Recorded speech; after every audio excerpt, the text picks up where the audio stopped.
friends. I hope you guys are having a great week. Thanksgiving is right around the corner next week, sneaking up on us. And just to let you know quickly, there's not a service next Wednesday if you're coming, but we got a light week next week, and just want you guys to be able to spend time with family and enjoy yourselves. Spending time away, whether you're going away or whether you're coming back here or you're bringing people are coming here, we just want you to enjoy your time, and we will see you right on the other side of it with the beginning of Advent. Greg and I had a great time this past week in at our clergy retreat, and there was one really awesome thing that I took from it, and there's a song. It is a second century hymn that was found 100 years ago, and that just became available for us to translate and to be able to start singing. And this hymn was found in Egypt, and it was written in Greek with Greek musical notation. And if you look up on YouTube, it's called The First Hymn. There's a couple versions. There's one version that is Greek, that is sung by Wheaton College's choir. There's another version by Chris Tomlin that is a contemporary version that I would like us to start singing here, and we'll put into our rotation eventually. But we sang it a couple times, and one of the there's our speaker of the at the retreat was a guy named John Dixon, who's a priest in our diocese, but he is a professor at Wheaton, and he is an Australian. He's only been in the States for like 3 years. I don't know why he's in our diocese, but he is. But he put out a documentary on the first hymn that I believe is coming out next year, and we'll set up a time to watch that. But anyway, I loved it so much, and I encourage you guys to look up the first hymn on YouTube, Chris Tomlin, and the Wheaton College version. There's an English version and a Greek version, so you can listen to both. But that I would just say, stay tuned. That's coming down the pike. We'll listen to that and we'll sing it together. But if you guys can start to learn it, then that'd be awesome. We can all sing it more quickly. Today, I also wanted to talk to you guys about Psalm 27. Psalm 27 is one of my very favorite psalms, and this is a psalm that the girls and I would read. We end up reading a psalm for seasons. We read one psalm and we try to memorize it, and then we change the psalm. And when we do evening prayer at night, we end up reading one psalm over and over again until we generally have it memorized. And so we generally have Psalm 27 memorized, but it is one of my favorite psalms. It is so beautiful. Um, and then I wanted to read you a little bit from this book right here from Dr. Martin Lloyd-Jones, who was a pastor in England in the 20th century. He's passed away now. I think he passed away in the 80s. But he has a paragraph I wanted to read that comments on this psalm. But I'll read you the whole psalm, and then we will talk about it. If you have a prayer book or if you want to grab it on your phone, you can do that. The Lord is my light and my salvation. Whom then shall I fear? The Lord is the strength of my life. Of whom then shall I be afraid? When the wicked, even my enemies and my foes, came upon me to eat up my flesh, they stumbled and fell. Though a host were encamped against me, yet my heart would not be afraid. And though war rose up against me, yet would I put my trust in him. One thing have I desired of the Lord, one thing I seek, that I may dwell in the house of the Lord all the days of my life, to behold the fair beauty of the Lord, and to seek him in his temple. For in the time of trouble he shall hide me in his tabernacle. Indeed, in the secret place of his dwelling he shall hide me, and set me high upon a rock of stone. And now he shall lift up my head above my enemies round about me. Therefore I will offer in his dwelling an oblation with great gladness. I will sing and speak praises unto the Lord. Hearken to my voice, O Lord, when I cry unto you. Have mercy upon me, and hear me. You speak to my heart, and say, Seek my face. Your face, O Lord, will I seek. O hide not your face from me, nor cast your servant away in displeasure. You have been my helper. Leave me not, neither forsake me, O God of my salvation. When my father and my mother forsake me, the Lord takes me in. Teach me your way, O Lord, and lead me in the right way because of my enemies. Deliver me not over to the will of my adversaries, for there are false witnesses who have risen up against me, and those who speak wrong.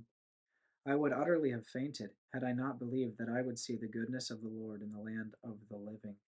O wait for the Lord. Be strong, and he shall comfort your heart. O put your trust in the Lord. So here's the meditation and the question that you can think about with this. There's a lot of things going on with our church. Um, we have we need an, we're in the middle of a rector search. We have it's stewardship season. We're thinking about our budget for this year and catching up with it, and we're thinking about next year and our budget setting. And there's a tendency to look at uncertainties and look at things around us as as being very big, things that are insurmountable, things that scare us. Um, so I wanted to read you a moment from Martin Lloyd-Jones. What we have in this psalm is what we may call a strategy for living. You must start with a grand strategy of life, and that is stated to perfection here in this one psalm. It is that we must always start in heaven and with God. Then, having done that, we come down to earth and face the problems of life and of living as we find them in the light of what we've already seen in heaven and with God. That then is the great principle. And we all get into trouble because we forget this essential strategy. Never start with your problems. Never. Never start with earth. Never start with man. Always start in heaven. Always start with God. That is really the one great message of the psalm. But the psalmist puts it, of course, in different ways. He puts it in this experiential form so that he is very much with us and one of us ourselves.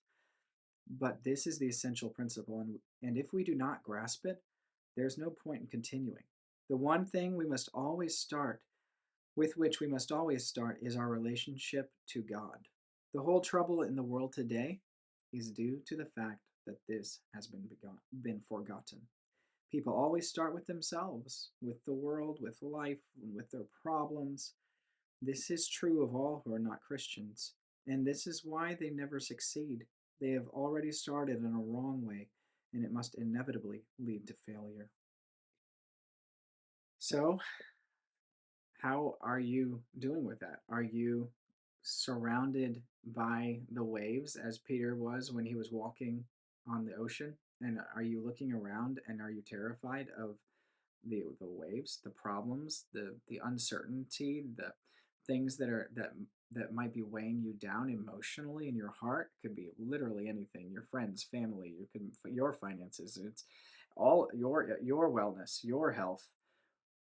All of these things are temptations to take our minds and our emotions and our heart and our vision off of Jesus.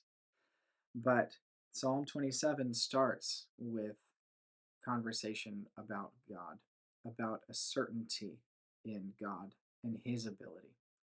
He says, the Lord is my light and my salvation. Whom then shall I fear? The Lord is the strength of my life. Of whom then shall I be afraid?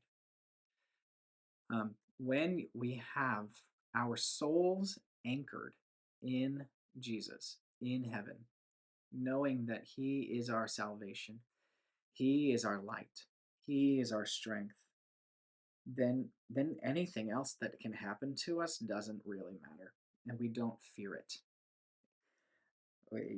Though a host were encamped against me, like if I'm surrounded by an entire army, yet my heart would not be afraid. Though war rose up against me, yet would I put my trust in him.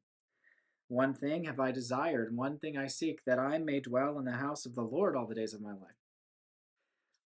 I think there's also a temptation to just let our minds continue and run on the things we're concerned about, and we don't run to the Lord in prayer to worship him. This says, you speak to my heart and say, seek my face. Verse 10. It's one of my favorite verses in the Bible, I think. You speak to my heart and say, seek my face. Your face, O Lord, will I seek. Oh, hide not your face from me, nor cast your servant away in displeasure.